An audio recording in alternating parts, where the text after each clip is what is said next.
Alors, quel est le point commun entre la science la plus pointue, des complots qui traversent les âges et les secrets de la conscience humaine? Eh bien aujourd'hui, on va justement plonger dans le tout dernier roman d'un maître du genre pour tenter de le découvrir. Et le voici, ce fameux livre, Le secret des secrets. Forcément, quand on voit le nom de Dan Brown, l'auteur du Da Vinci Code, on s'attend tout de suite à une chose. Une course contre la montre, un sprint à travers l'histoire et les symboles. La grande question, c'est est-ce que la promesse est tenue cette fois-ci? C'est ce qu'on va voir. Je devrais être morte. Voilà. Ça commence comme ça. Une seule phrase, et c'est tout ce qu'il faut à Dan Brown pour nous ferrer. On est tout de suite plongé au cœur du danger, avec cette ouverture in media res. Et la première question qui nous vient, c'est comment a-t-elle survécu? Et surtout, survécu à quoi? Alors, pour décortiquer ce roman, voilà comment on va procéder. D'abord, on va se pencher sur le nouveau mystère qu'il nous propose. Ensuite, direction Prague pour la conspiration. Après ça, on va analyser la mécanique du thriller avant de donner notre verdict. Et enfin, on verra si ce livre est fait pour tout le monde. Allez, on commence. Première partie, le nouveau mystère de Dan Brown. Pour bien saisir de quoi il retourne, il faut d'abord poser le décor, se remettre un peu dans cet univers si particulier de l'auteur. Et là, pas de surprise, on est en terrain connu. C'est la signature Dan Brown à l'état pur. Prenez un peu d'histoire, des symboles anciens, une bonne dose de science de pointe et, évidemment, l'ingrédient secret des théories du complot. C'est la formule qui a fait son succès et disons-le tout de suite, ce roman ne vient pas la bousculer.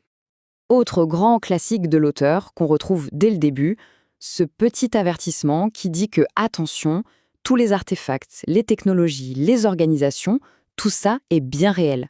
C'est une technique super efficace en fait. Ça ancre immédiatement l'histoire dans notre réalité et ça donne une sorte de vernis de crédibilité à toute la fiction qui va se dérouler. Bon, maintenant que le décor est planté, on peut passer au plat de résistance, la conspiration de Prague. Je rassure tout le monde, on ne va rien spoil d'important, on va juste poser les bases de l'intrigue. Alors, l'action se passe principalement à Prague. Et ce qui est intéressant, c'est que la ville n'est pas juste une toile de fond. Non, Prague devient un personnage à part entière. Ses rues, son architecture, ses secrets, tout ça, ce sont des pièces du grand puzzle que Langdon va devoir assembler.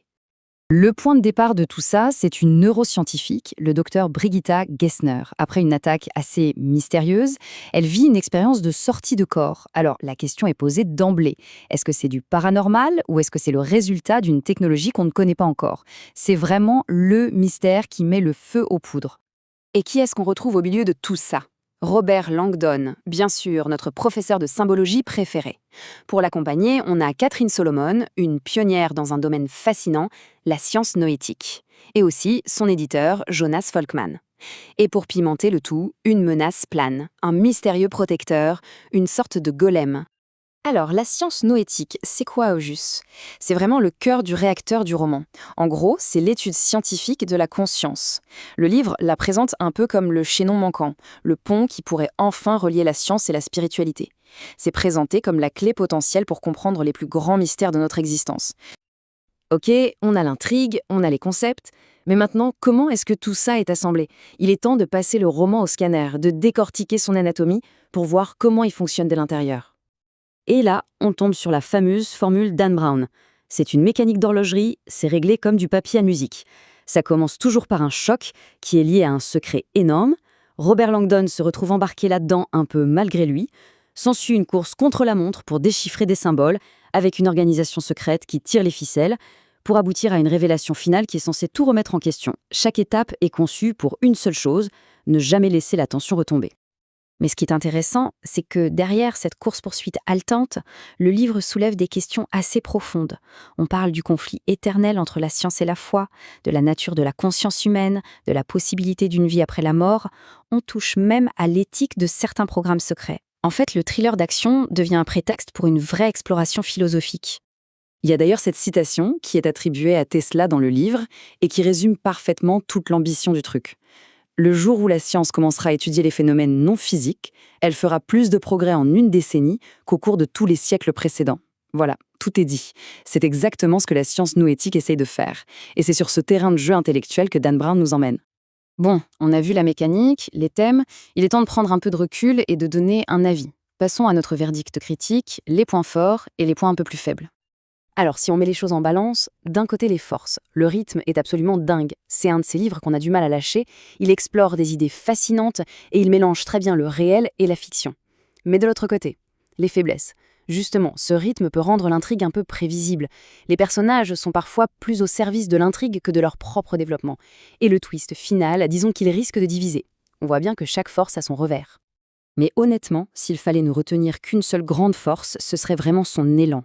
Cette capacité à prendre des concepts scientifiques et philosophiques parfois très complexes et à les rendre urgents, excitants. C'est du grand spectacle, du divertissement intellectuel à l'état pur. Alors, la question à 1 million. Est-ce que ce livre est pour tout le monde? Voyons ça dans notre recommandation finale. Bon, à qui ce livre va-t-il plaire? Assez clairement, si on est un fan inconditionnel de Dan Brown, on sera en territoire conquis. Pareil si on adore les histoires de conspiration. Si on est intrigué par ce grand débat entre science et spiritualité, ça va forcément faire mouche.